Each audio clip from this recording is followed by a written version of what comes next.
mémorandum et de la convention signée entre la République populaire de Chine et l'État gabonais, notamment dans les domaines de l'audiovisuel. L'accord signé en présence du ministre de la Communication Blaise Bouembe. Le groupe CK Gadis, le groupe gabonais, donc désormais implanté à Sao Tomé et Principe, la cérémonie inaugurale du plus grand magasin moderne de ce pays frère s'est déroulée en présence du Premier ministre sao-toméen Patrice Trovoada et du ministre gabonais Magloire Gambia. Merci de rester fidèle au programme de Gabon Télévision. Madame, Messieurs, bonsoir et surtout bon confort d'écoute. Tout d'abord, ce communiqué qui émane de la direction générale de Gabon Télévision en raison d'une avarie au niveau de la montée satellitaire de Gabon Télévision. Eh bien, la direction générale de la RTG informe à ses téléspectateurs que quelques perturbations sont donc constatées sur le cours de l'offre de nos programmes. Nos équipes techniques s'attellent à résoudre donc toutes ces difficultés et ces manquements. Ainsi, la direction générale présente toutes ses excuses aux téléspectateurs de Gabon Télévision. Un communiqué émanant de la direction générale signé As Ndiengi. Le groupe gabonais CK Gadis, désormais implanté à Sao Tomé et Principe, la cérémonie inaugurale du plus grand magasin moderne de ce pays frère s'est donc déroulée en présence du Premier ministre sao-toméen, Patrice Trovoada, et du ministre gabonais de la promotion des investissements, Magloire Gambia, à la tête d'une importante délégation. Le reportage est de Rodrigue Tessamwanga. Voici le tout premier magasin du groupe CK Gadis, implanté à Sao Tomé et Principe. Inauguré par les responsables administratifs de cette entreprise, supervisé par son président directeur général, Michel Essongué. L'État de Sao Tomé et Principe. Une cérémonie inaugurale riche en couleurs et qui s'est déroulée en présence du Premier ministre sao-toméen, Patrice Trovoada, des opérateurs économiques et du ministre gabonais de la promotion des investissements, Magloire Gambia. En tant que ministre chargé de la promotion des investissements et représentant du gouvernement gabonais, je me réjouis de ce type d'initiative en saluant en ce moment même la matérialisation d'un volet du programme économique et social proposé par le chef de l'État, son Excellence Ali Bongo Ondimba, qui considère le secteur des services à forte valeur ajoutée comme un moteur important de la croissance. J'ai envie de dire que nos deux pays partagent cette même vision et c'est pourquoi nous tenons à remercier son Excellence, Monsieur le Premier ministre Patrice Trovoada, pour avoir rendu possible la matérialisation de cette coopération à travers l'implantation du groupe CK Gadis dans ce beau pays. La représentante des agents a loué les efforts consentis par les deux États pour impulser la coopération gabono-sao-toméenne, une ambition confortée par le ministre gabonais. Aujourd'hui, cette volonté d'ouverture se caractérise par le désir d'impulser notre coopération économique vers les secteurs modernes, créateurs de richesses, dans le cadre d'un partenariat gagnant-gagnant. 866 mètres carrés de surface de vente, 235 de chambres froides, 800 mètres carrés d'entrepôt, 1355 mètres carrés d'espace parking. Des travaux lourds estimés à près de 2 milliards de francs CFA pour doter le bâtiment des équipements indispensables qui concourent à la réussite d'un véritable supermarché. Voilà donc l'implantation du Super Secado de Sao Tomé, une parfaite illustration de l'excellente coopération gabono-sao-toméenne. Un pari gagné pour le groupe CK Gadis. Rodrigue Tessamwanga. Dressant fièrement sa silhouette face au vaste océan, le même qui baigne les côtes du Gabon, l'établissement commercial apparaît ici comme un véritable symbole d'une amitié, d'une fraternité aux potentialités réelles.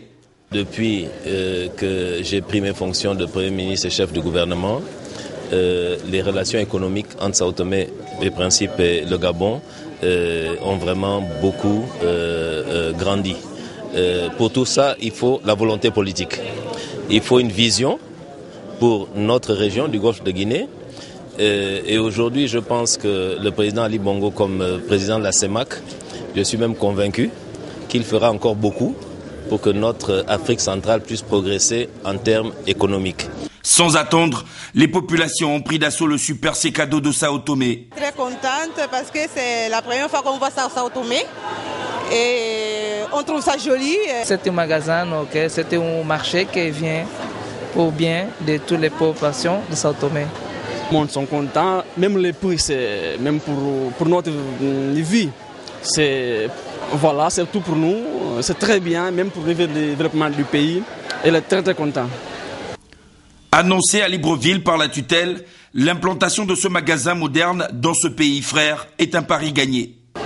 Le groupe Sekagadis éprouve une réelle satisfaction à l'ouverture de ce magasin sous l'enseigne Super Sekado à Sao Tomé, parce que cela répond à une exigence de coopération entre les pays de la sous-région, une exigence de solidarité entre les peuples de la sous-région et à une exigence de développement. Nous aussi, avec notre double casquette de président de la Chambre de commerce, mais surtout de PDG de Pétro-Gabon, ça nous donne des idées de regarder, parce qu'on a pris un engagement et on regardera dans quelles conditions et sur quel délai on va pouvoir également remplir notre part d'obligation dans ce qu'on s'est engagé à faire ici à Sao Tomé pour renforcer les relations d'abord économiques entre Sao Tomé et le Gabon, mais surtout également pour rapprocher les peuples sao-toméens et les peuples gabonais. La surface commerciale répond aux exigences des populations. Le Premier ministre sao-toméen s'est donc réjoui de cette coopération qui touche déjà d'autres secteurs d'activité. Ce n'est pas seulement un supermarché, c'est vraiment un outil économique qui va aider au développement du secteur de l'agriculture et de la pêche et de l'élevage à Sao Tomé et Principe. L'effectif salarié de départ est de 60 personnes, toutes recrutées et formées sur place. D'autres opérateurs économiques gabonais ont clairement affiché leur volonté d'investir au pays de l'archipel.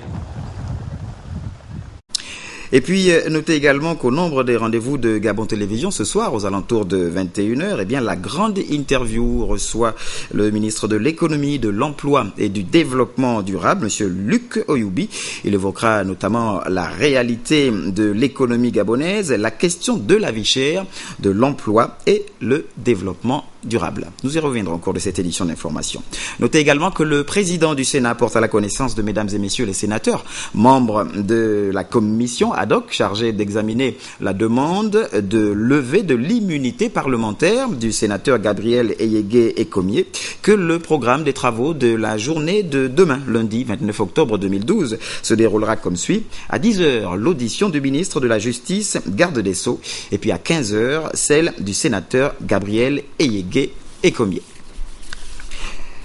Accompagner le Gabon dans le tout numérique à l'orée 2020, 4 jours après leur séjour donc dans la capitale gabonaise, eh bien, la délégation de l'administration nationale de la radiodiffusion, du cinéma et de la télévision de la République populaire de Chine vient de signer un mémorandum et une convention avec l'État gabonais dans le domaine de l'audiovisuel. Ces accords ont été signés en présence des ministres gabonais de la communication et celui de l'économie. Les détails avec Cyril Bertrand-Gallet et Arnaud Minguet.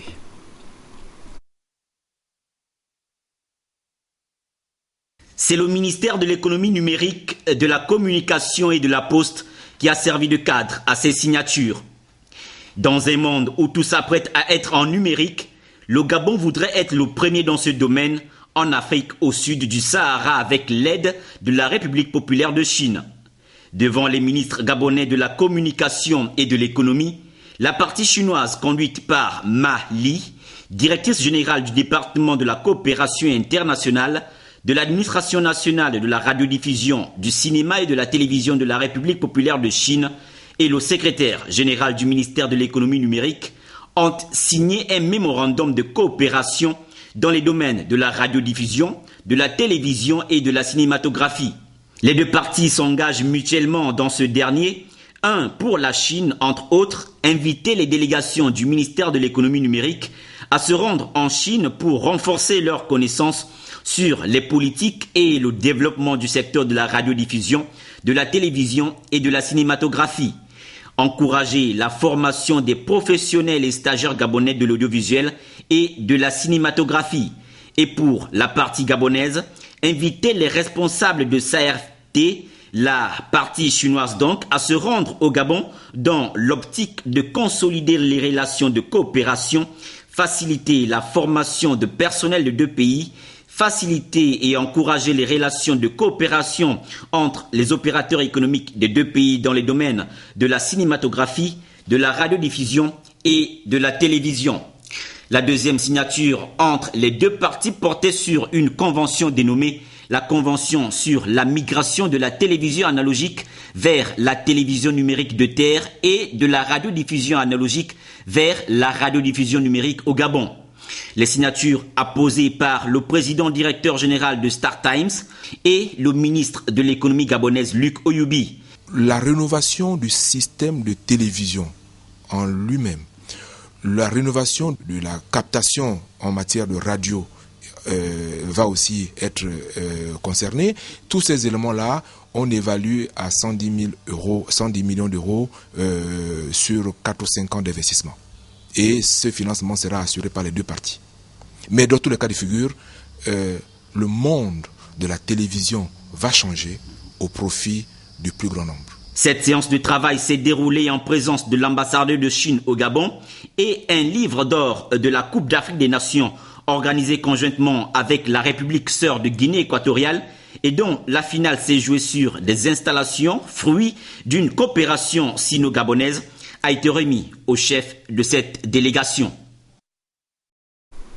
À l'endroit des députés de l'Assemblée nationale, notez que le président de l'Assemblée nationale informe les honorables députés qu'en marge des auditions programmées en vue de l'examen du projet de loi de finances pour l'année 2013, le programme des travaux de la journée du lundi 29 octobre 2012 est complété comme suit. À 12h, la réunion du bureau de l'Assemblée nationale, 13h, réunion de la conférence des présidents, et puis 14h, la séance plénière. La présence des honorables députés concernés par ces séances de travail est vivement souhaitée. Et pour ceux qui nous rejoignent seulement maintenant au cours de cette édition d'information, je vous rappelle ce communiqué émanant de la direction générale de Gabon Télévision. En raison d'une avarie au niveau de la montée satellitaire de Gabon Télévision, la direction générale de la RTG informe ses téléspectateurs que quelques perturbations sont constatées sur le cours de l'offre de nos programmes. Nos équipes techniques s'attellent à résoudre ces manquements. Ainsi, et aussi, la direction générale présente ses excuses aux téléspectateurs de Gabon Télévision, signé As Ndiengi pour la direction générale. On parle à présent de cette sortie des élèves officiers et sous-officiers de la promotion 2010 à l'École nationale de police, parrainée par le général d'armée Jean-Claude Ivala Boussamba. Cette promotion regroupe 320 jeunes. La cérémonie de remise des parchemins a été présidée par le ministre délégué à l'Intérieur, Aimé Popa Nzouti Mouyama. C'était donc une cérémonie pleine de symboles, nous rapporte Chérel Bungota et Victor Mounouga dans ce reportage. Cette cérémonie met à l'honneur des officiers des forces de défense et de sécurité, avec d'abord la remise des médailles d'honneur et celle de courage et dévouement au commandant-chef de la gendarmerie nationale, le général de brigade Jean Ekwa, puis aux officiers supérieurs de la police nationale. Ici, la disponibilité et le savoir-faire sont gratifiés. Ensuite, c'est plus de 300 jeunes issus de concours externes et internes qui deviennent aujourd'hui officiers des forces de police et de sécurité pénitentiaire. Couronnement de 2 années d'efforts tenus par le concours d'une formation adaptée aux perspectives de développement de la société gabonaise. Jeunes officiers, est-il besoin de vous dire en effet que la qualité de notre prestation future dépend de vous? Ayez la maîtrise du policier, ayez la maîtrise du métier. Oh, combien noble, mais difficile. La majeure de la promotion, c'est la jeune Mebamezeu avec une moyenne de 14,68 sur 20. Ici, la gratitude revient surtout au président de la République pour la massification des recrutements en vue de permettre de résorber le déficit en effectifs pour un bon fonctionnement des forces de police nationales. C'est aussi l'expression d'une totale satisfaction à l'endroit des responsables de l'école de police pour le brillant palmarès de ces élèves officiers. Eu égard au nombre sans cesse croissant d'apprenants et compte tenu du fait que la quasi-totalité des instructeurs sont des vacataires, j'instruis le commandement en chef d'initier une réflexion qui aille dans le sens de la confection d'un statut pour le policier enseignant.